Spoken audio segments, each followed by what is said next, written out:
Hey guys, welcome to the Hangout with Donna Gets Crafty. Let's go make something. Well, hello. Thanks for stopping by and checking out this latest project of mine. I was actually inspired by the pictures on the back of these gorgeous Dollar Tree calendars that are the hottest thing this side of Christmas. So, did you get your copies? If you did, leave me a comment below and let me know which ones you happen to find.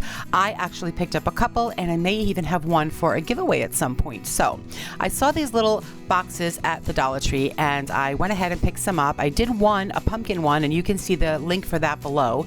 I wanted to do something different with this one though. So I picked up some really pretty scrapbook paper from the Dollar Tree, and I took the owl and laid it down and used a pencil just to outline the exact shape of this particular pumpkin. So I want you to look and let me know in the comments below if you notice the mistake I'm making before I actually make it, because I was like, what? So I took a pencil and I just laid the paper on top of the owl, and I wanted to get the outline of all the openings because I'm going to go ahead and cut those out.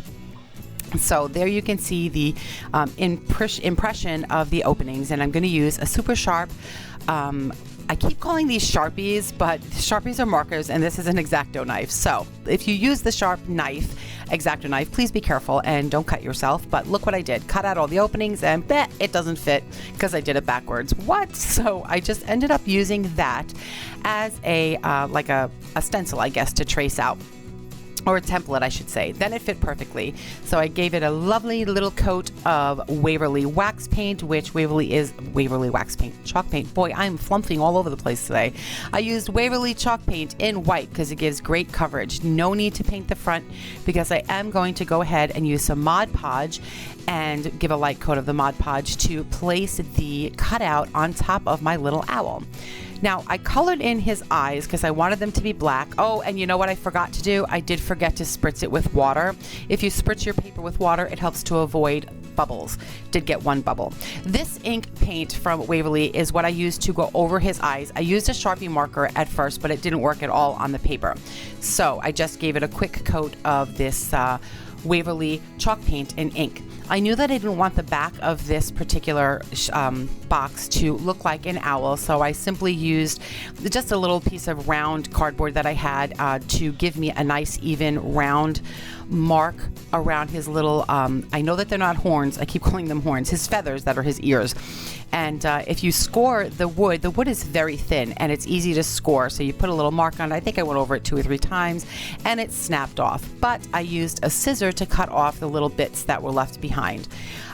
Dollar Tree offers a lovely collection, a bag of different kinds of sandpaper. That's what the word is, sandpaper. So I just went ahead and sanded it off, took that X-Acto knife again, and did a little trim around the perimeter of these little openings to get off the little pieces of paper so that you can see the openings nice and clear.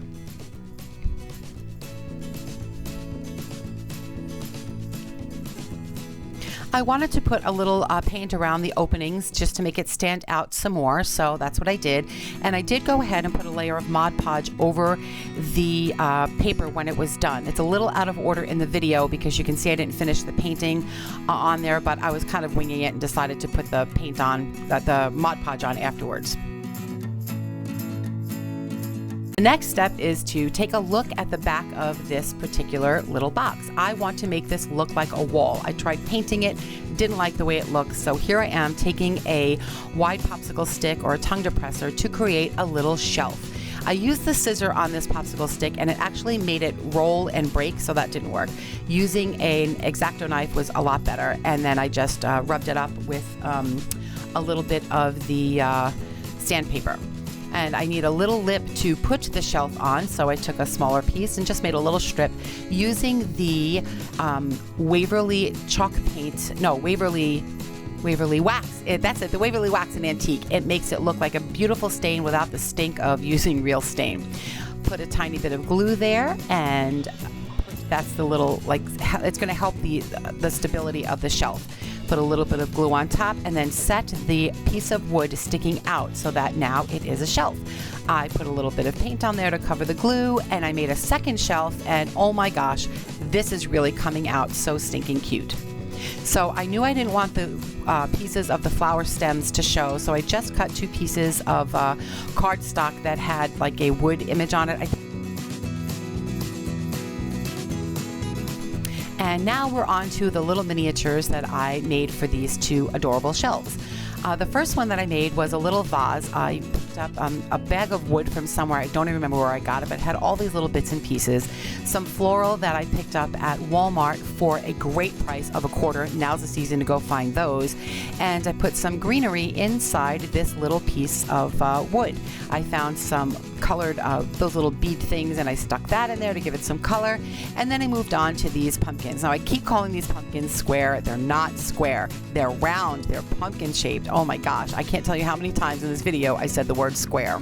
So I am using a metallic paint, marker from Dollar Tree. They have tons of colors. This white one is awesome, and that's what I'm using to write the word fall on this little pumpkin.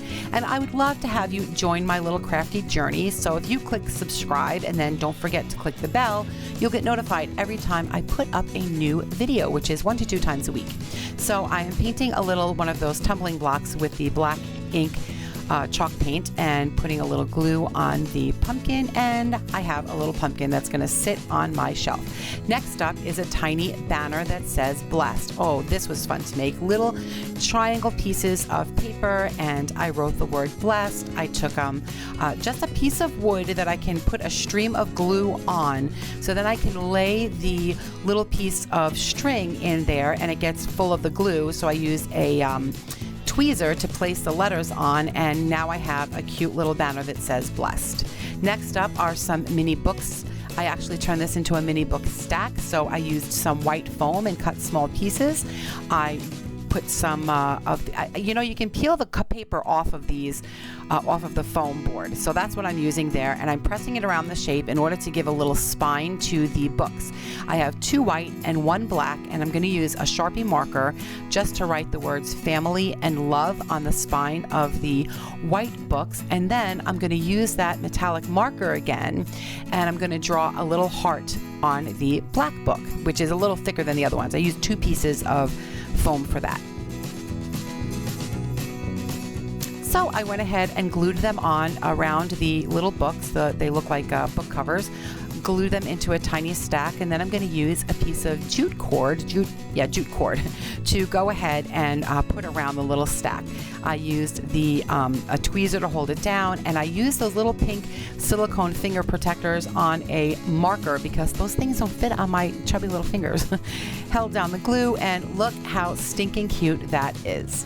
Next up is that framed picture that I'm going to make using one of those mini pictures from the back of the calendar. I don't know why this inspired me to make this. I saw these little pictures and thought, wow, they would look great on a little wall. And since I don't have a dollhouse, I thought, oh, and now look at what happened. It exploded into this tiny little version of a wall with shelves and cute little things to hang on them. So there's the picture. I just cut those little sticks down, put some antique wax on there, and it made a frame. I'm going to put a little layer of Mod Podge on there just to seal it up really nice. I also did a layer of Mod Podge on the shelves. I missed the footage on that one. Sorry about that.